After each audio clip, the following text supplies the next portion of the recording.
Axioms of the Landscape was written by Dr. F. Pierce Lewis. In it, he tries to show people how to really see the landscape. Let's take a look at this picture. There's train tracks, so there was once business brought to this town, but they're kind of overgrown, so not so much anymore. The buildings are well kept, there's some long-term weathering. This picture really tells us the story of this town and like what it's gone through and how it's kind of been forgotten. Now, let's look at these two pictures side by side. This really speaks to the corollary of cultural change. If one of the part of the country looks different than the other part, then chances are the cultures are also different. See, you wouldn't expect the same culture in the picture on the left to be the same culture as the picture on the right. Here's another example. But this is also a really good example of the corollary of taste as well. It says that different cultures possess different tastes in cultural landscape. Culture is a living thing and it changes with people as well. So the landscape is expected to reflect that. Now the opposite is true. The corollary of convergence, to the degree that the looks of two areas come to be more and more alike, one may surmise that the cultures are converging also. One can assume that the residents of these two places have been through very similar circumstances, and the culture of these two places are likely to be similar as well. Another part of the first axiom is the corollary of diffusion, which says that if someone sees something that they like from somewhere else, then they're probably going to bring it to where they live. So the person who probably commissioned the build of this building probably saw it somewhere and just liked the way it looked and brought that landscape to where the person is living. The second axiom is the axiom of cultural unity and landscape equality. According to this axiom, all items in human landscapes reflect culture in some way. The Burger King sign on the photo on the left is just as important as the bottle tree on the photo on the right in terms of cultural significance. There are three caveats to this axiom.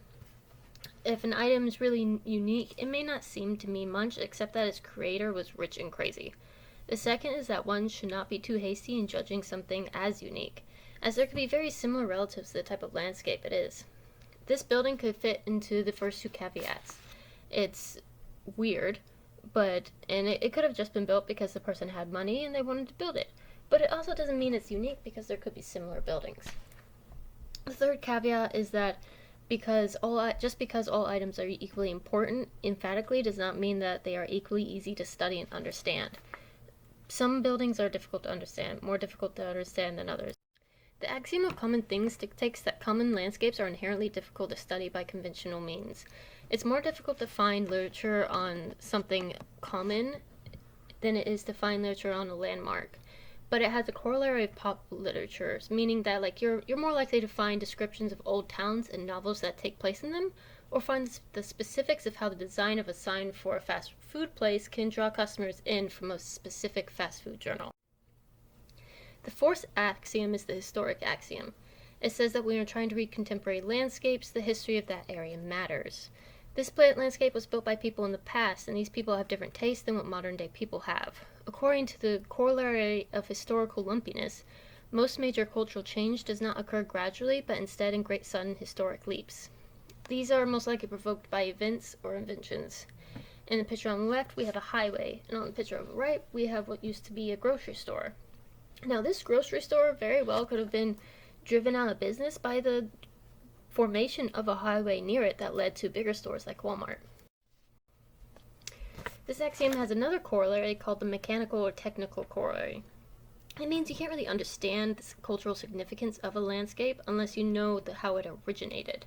You can speculate about the significance of suburbs, but unless we know how they originated and how and why and all the specifics about it, it's all just symbolic speculation. It's just a lot of hot air.